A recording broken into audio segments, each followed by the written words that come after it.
Good morning दोस्तों, मैं हूं संतोष और आज फिर एक नया टॉपिक के साथ। आज का टॉपिक है फाइनेंशियल फ्रीडम का fourth step. Fourth step that means पे योर लोन। इसके पहले मैं 3 स्टेप आपको डिस्कस कर रखा हूं।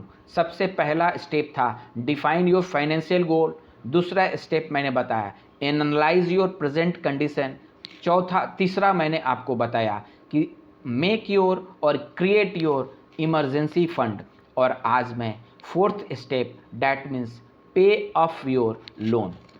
इसके पहले मैंने आपको बताया था कि आपके पास जितनी भी लायबिलिटी है, जो भी आपके पास लोन है, अगर आपको फाइनेंशियली फ्री होना है तो सबसे पहला काम है कि आपको अपने लोन सारे के सारे चुकाने होंगे।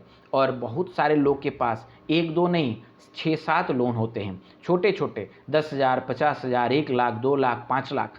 तो आप अपने लोन का एक लिस्ट बनाएं और जितना ज़्यादा हाईएस्ट पेइंग इंटरेस्ट रेट वाला लोन होता है या छोटा लोन है, उसे सबसे पहले आप पे अप करें। उसको आप पूरा अर्ली पे करके उसको क्लोज कराएं और धीरे धीरे धीरे धीरे कर कर जितना जल्दी हो सके, क्योंकि फाइनेंशियल कंडीशन आपको पता होगा। जो हम लोग ने सेकेंड स्टेप में डिसाइड किए थे कि आप अपना पूरा जितने भी एनालिसिस कर सकते हैं अपना फाइनेंशियल कंडीशन का, तो उसमें आपने नोट बना रखे होंगे कि कितना लोन है।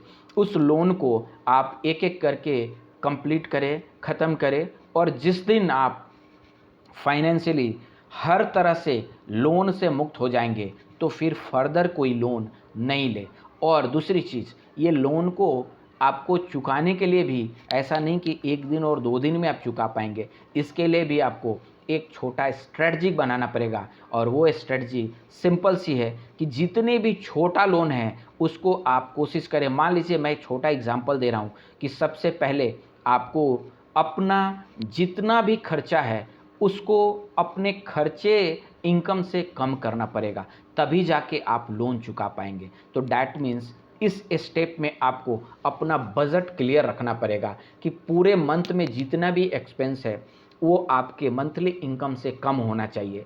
जब कम होगा तभी आप सेविंग कर पाएंगे, और जब सेविंग होगी तभी जाकर आप वो पैसा को एक्यूमुलेट कर कर अपना लोन चुका पाएंगे। मैं एक छोटा एग्जांपल देता हूँ। किसी पर्सन का इनकम 50,000 रुपया है और वो मंथली एक्सपेंसेस 40,000 में कंप्लीट कर ले रहा है, तो डैट मीन्स उसके पास 10,000 का सरप्लस है। और अगर कोई भी लोन या तो उसके पास 10,000 हो या 30,000 हो या 50,000 हुआ, जितने भी लोन हो, अगर उसके पास 30,000 का लोन है तो उसको 3 महीना वो अमाउंट एक्यूमुलेट करने के बाद ही उसे पूरा पे ऑफ कर पाएगा। अगर उसके पास 60-70 हज़ार का कोई लोन है तो कम से कम 5-6 महीना उसे वेट करना पड़ेगा, ये पैसा को एक्यूमुलेट करना पड़ेगा, तब जाकर उसे कम्प्लीटली पे ऑफ करेगा।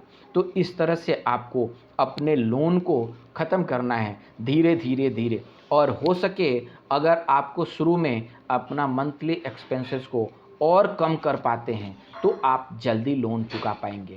तो दोस्तों, मैं आपको ये फोर्थ स्टेप जो मैं बोला पे ऑफ करने का, तो इस स्टेप में आपको मे बी आपके लोन और आपकी लायबिलिटी के ऊपर डिपेंड करता है कि ये कितने साल में या कितना महीना में आप इसे पूरा कर पाते हैं। मैं तो कहूँगा जितना जल्दी हो सके। सबसे पहला यानी कि मोस्ट इम्पॉर्टेंट प्रायोरिटी जो फोर्थ स्टेप में हमारा आता है, फंड, इमरजेंसी फंड क्रिएट होने के बाद आप अपने लोन को पे ऑफ करेंगे। जिस दिन आपकी लोन सारा पे ऑफ हो जाएगी तब जाकर हम आपको नेक्स्ट स्टेप डैट मीन्स आप नेक्स्ट स्टेप के लिए आगे बढ़ पाइएगा, और जो है फिफ्थ स्टेप जो मैं आपको नेक्स्ट वीडियो में डिस्कस करूंगा। तो दोस्तों, आज मैंने आपको फोर्थ स्टेप जो कि पे ऑफ योर लोन अर्ली, ये मैंने डिस्कस किया। धन्यवाद दोस्तों।